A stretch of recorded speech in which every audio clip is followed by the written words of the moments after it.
Samantala, lalaki na dati na nakulong dahil sa illegal drugs, arestado na naman sa bypass operation. Yan po sa Dagupan City. Detalye ng balita mula kay Freddy Fajardo, RH38. Masantos siya kabasan ni Chekamin sa ating mga kababayan dyan sa Pangasinan. Freddy.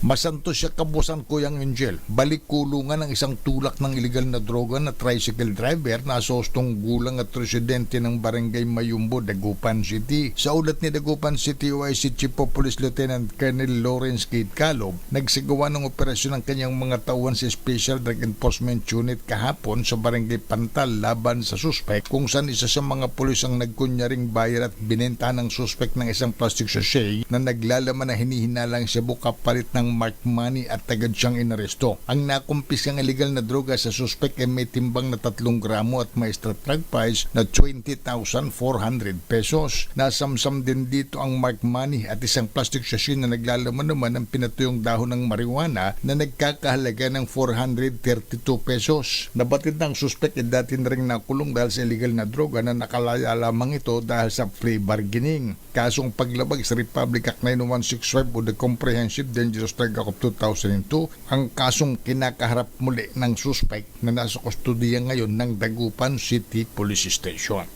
Mula sa Action Radio Pangasinan, ito si Freddy Fajardo, RH38 nag-uulat para sa DCRH, una sa Pilipinas, una sa Pilipinas.